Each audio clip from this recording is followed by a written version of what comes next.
Assalamualaikum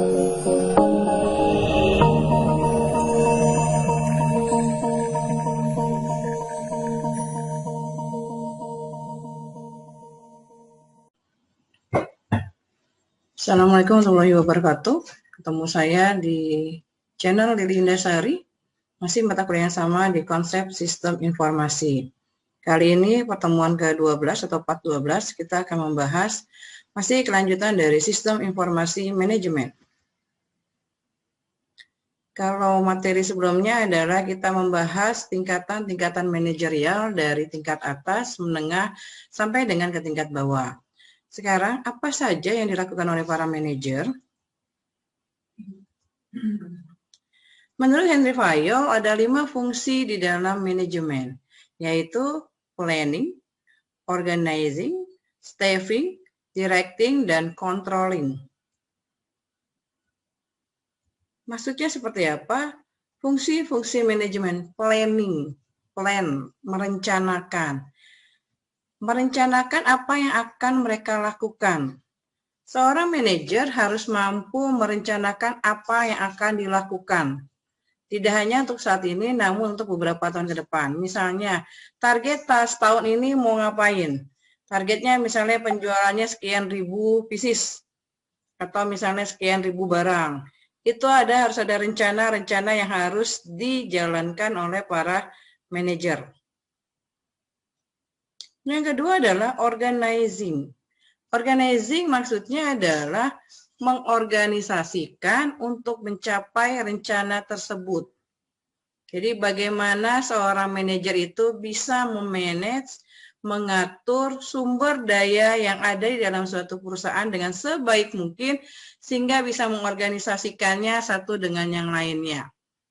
Mengatur sumber daya, kemarin sudah dibahas, sumber daya itu ada 4M, 1I, yaitu man, machine, material, money, dan terakhir adalah information. Sumber daya itulah yang harus dikelola sebaik mungkin dan semaksimal mungkin di dalam mengorganisasikan sehingga rencana tersebut itu bisa berjalan. Yang ketiga adalah staffing. Yang namanya staffing adalah menyusun staf organisasi dengan sumber daya yang diperlukan. Hal ini sangat dipentingkan atau diperlukan karena apa? Seorang manajer harus mampu untuk menyusun staf supaya rencananya itu tepat. Penempatan staf sesuai dengan background bidang studinya akan mempengaruhi terhadap pemanfaatan dan pengaturan sumber daya informasi. Kalau memang backgroundnya misalnya marketing, ya harus ditaruh di bidang marketing. Kalau backgroundnya memang accounting, ya berarti harus ditaruh di dalam keuangan dan seterusnya. Jadi menyusun staf yang tepat akan membuat sumber daya yang lainnya itu sangat diperlukan.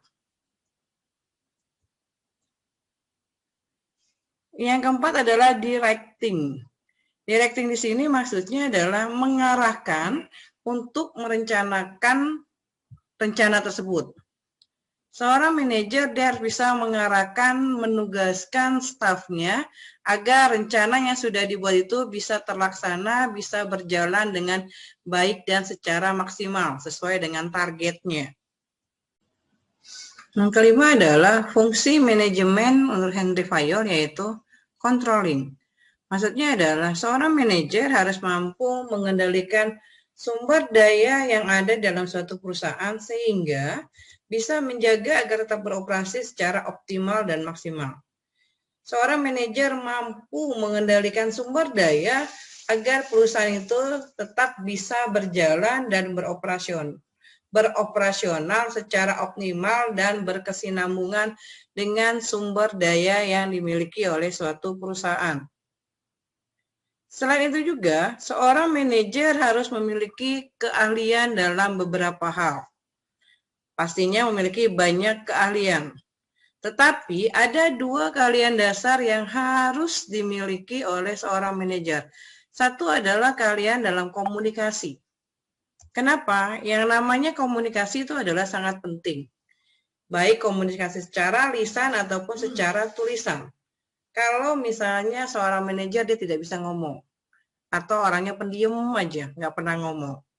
apalagi lewat tulisan juga nggak pernah ngomong. Bagaimana dia bisa menginstruksikan kepada anak buahnya atau bagaimana dia bisa join kerjasama dengan orang lain. Jadi yang namanya komunikasi itu adalah hal yang sangat penting. Yang kedua adalah keahlian dalam pemecahan suatu masalah atau permasalahan-permasalahan yang ada di dalam suatu perusahaan. Manajer itu harus mampu bisa mencarikan win-win solution terhadap permasalahan-permasalahan yang ada di dalam suatu masalah di dalam suatu perusahaan itu. Sehingga semua kegiatan itu dibantu untuk dicarikan solusi permasalahannya seperti apa. Sehingga yang namanya manajer kalau ada masalah itu tidak lari, tidak kabur, dan lain sebagainya. Tapi bagaimana dia bisa untuk memecahkan permasalahan yang ada. Misalnya, oh tahun ini targetnya tidak sesuai. Berarti tahun depan kita harus ngadain promosi atau melakukan hal seperti apa sehingga bisa memenuhi target-target tertentu. Selain keahlian, seorang manajer atau manajemen di dalam manajemen perlu adanya pengetahuan. Apalagi sekarang adalah dunia yang serba sistem informasi, dunia yang berbasis digitalisasi, pastinya seorang manajer harus memiliki kemampuan pengetahuan khususnya satu, dia harus bisa mengerti komputer. Bagaimana komputer itu beroperasi, kemudian aplikasi apa saja yang ada di dalamnya, bagaimana menggunakannya, mengoperasikannya, dan lain sebagainya. Yang kedua adalah dia harus mengerti yang namanya informasi. Karena saat ini hampir semua bidang itu memerlukan yang namanya teknologi informasi dan komunikasi yang membutuhkan informasi yang cepat, tepat, akurat dibutuhkan di dalam suatu organisasi. Mengerti informasi di sini maksudnya bagaimana dia bisa menggunakan informasi pada tiap-tiap prosedur dalam pemecahan masalahnya, kemudian dari mana dia dapat informasinya, kemudian dikelolanya, dan membagikan informasi itu ke orang-orang yang tepat di bagian atau di dalam suatu perusahaan tersebut.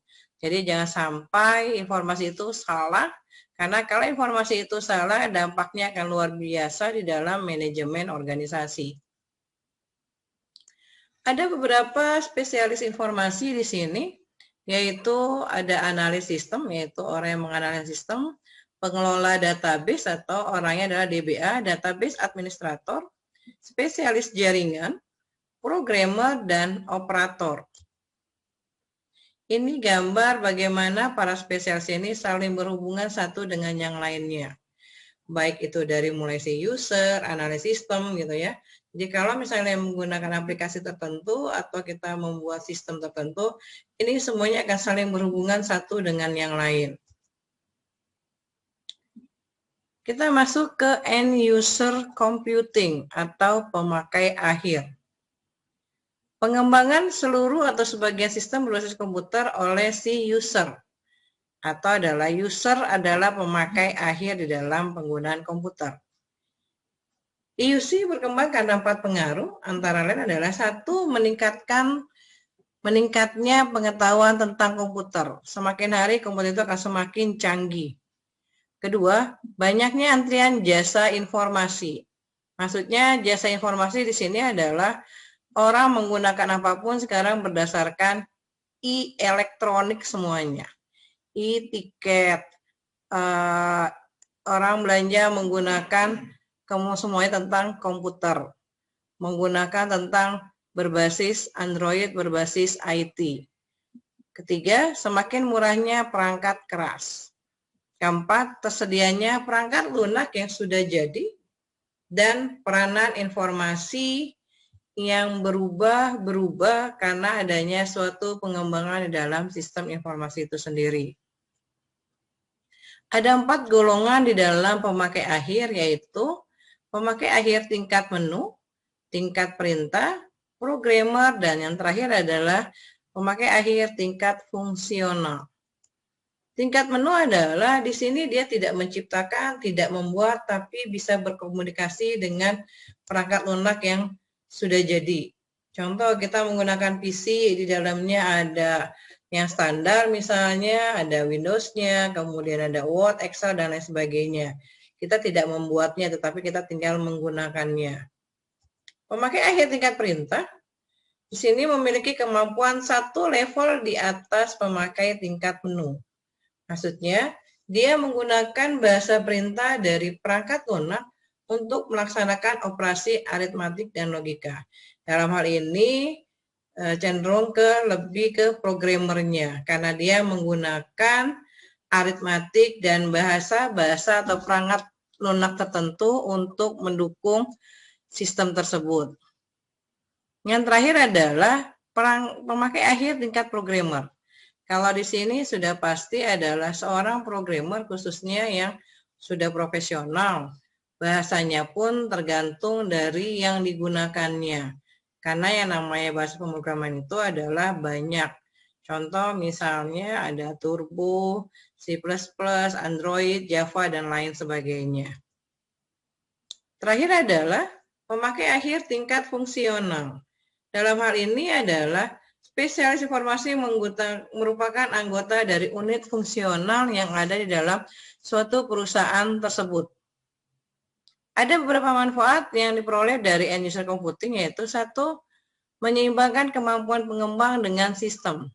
Bagaimana pengembang itu bisa menyeimbangkan kemampuan aplikasinya atau sistemnya.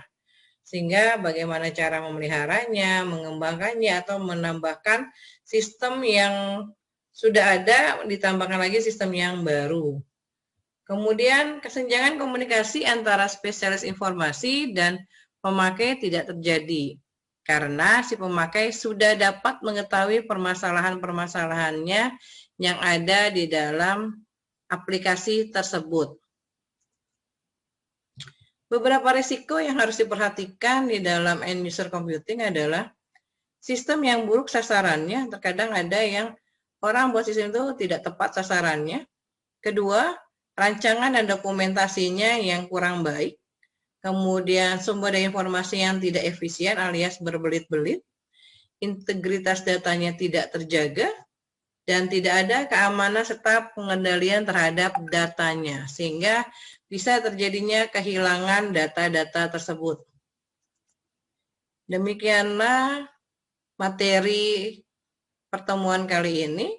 Jangan lupa di like dan subscribe di channel saya di Lili Indasari.